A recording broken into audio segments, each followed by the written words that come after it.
পৃথিবীতে বর্তমানে মানুষ 800 কোটি এবং 800 কোটি থেকে 850 কোটির মতো।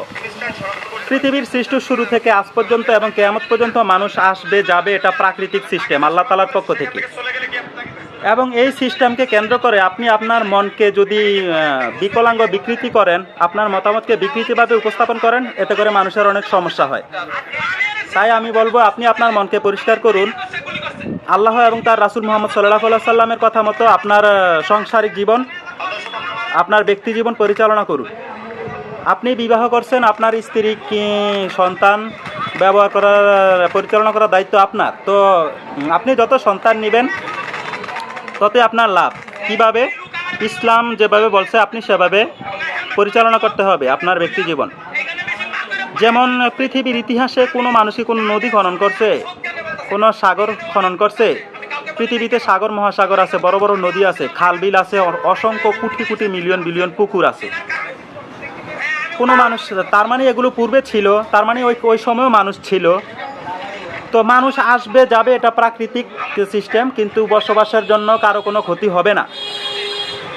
অনেকে বলে যে এত মানুষ বাড়ছে খাবে কি, ব্যবহার করবে কি? আরে ভাই, আপনি যেগুলো ব্যবহার করতেছেন এগুলো কি আপনি তৈরি করছেন? এগুলো তো আগে থেকেই তৈরি করা। তো যারা আগে তৈরি করছে, যারা আগে ব্যবহার করছে, ওই সময় এত মানুষ ছিল, তো ওরা তো এখন নাই। এটাই প্রাকৃতিক সিস্টেম, একদল আসবে একদল যাবে। আল্লাহর জমিনে আল্লাহর তৈরি মানুষ বসবাস করবে এবং কোনো কিছুর অভাব হবে না। অভাব তৈরি করি আমি আপনি। আল্লাহর পক্ষ থেকে রিজিক আসে, কোনো সন্ত্রাসী সেই রিজিককে খেয়ে ফেলে, আত্মসাৎ করে ফেলে। যেখানে আল্লাহ তাআলা স্বাধীনতা দিয়ে দিছে, তোমার রিজিককে তুমি সংরক্ষণ করো, আঁকড়ে ধরো। তোমাকে স্বাধীনতা দিয়েছি, চাইলে তুমি চুপও থাকতে পারো এবং না খেয়ে থাকতে পারো। যদি তোমরা সত্যের পক্ষে প্রতিবাদ করো, তাহলে আমি আল্লাহ তোমাদেরকে বিজয় দান করব।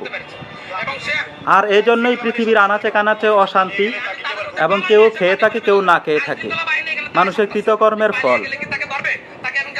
তাই এখান থেকে আমরা শিখতে পারলাম, প্রোডাকশন দিতে থাকেন, মানুষ যত বাড়ুক সমস্যা নাই। 800 কোটি থেকে 1600 কোটি হোক, কোনো সমস্যা নাই। কোনো মানুষ না খেয়ে নাই, এবং কোনো মানুষের প্রতি আল্লাহ তাআলা জুলুম করে না।